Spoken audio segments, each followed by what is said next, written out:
ప్రభువు పేరట మీ అందరికీ శుభాభివందనములు. ఈరోజు మన అనుదిన వాక్య ధ్యానమైన ఎడారిలో సెలయేర్లలోని వాక్యము.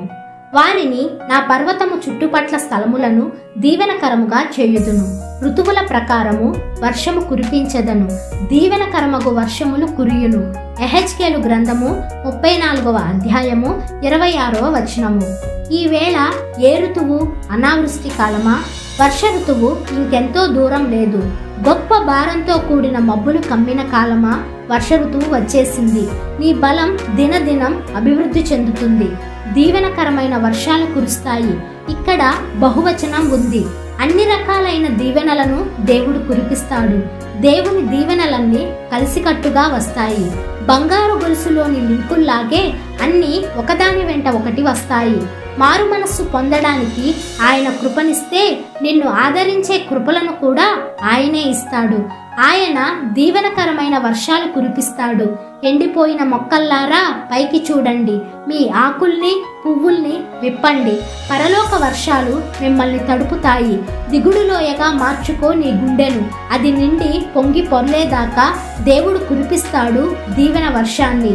ప్రభు, నా ముళ్ళుని నువ్వు పువ్వుగా మార్చగలవు. నా నివేదన ఇదే.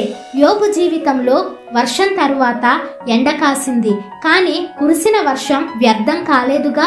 యోబు అడిగాడు, నేను అడుగుతున్నాను, వర్షం తరువాత వచ్చే తళతళలకు వర్షానికి సంబంధం లేదా? నువ్వు చెప్పగలవు, నీ సిలువ చెప్పగలదు. నీ బాధల్లో కిరీటం ఉంది. ప్రభు, ఆ కిరీటం నాకు కావాలి. వర్షం కురిసి వెలిసిన తరువాత ఉండే తళతళల్లోని తళుకును నాకు బోధపరచు. అప్పుడే నేను జయశీలిగా ఉండగలను.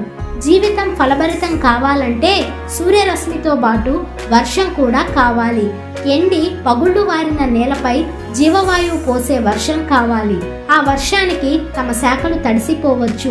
ధరణీతలం హరిత శాద్వలంగా మారాలంటే మబ్బు నీళ్లు కావలసిందే. భయాల మూయిళ్లు బాధల వర్షాన్ని మోసుకొచ్చాయి. బ్రతుకు భూమిపై కురిసి గుండె లోతుల్లోకి తేమను తెచ్చాయి. దేవుని దివ్య సూత్రాన్ని ఆచరించగా పగుళ్ళు విచ్చిన దిగుళ్ల నేలలో పచ్చదనం మందహాసం చేసింది. నిన్ను ఆవరించిన ప్రతి కారు మబ్బులో పౌలు రాసిన పవిత్ర వాక్కులు గమనించు. ఈ మేఘాలు నీ ఆత్మకు క్షేమాలు. అవి నీకు మేలే చేస్తాయి. అది నీవు గుర్తించు.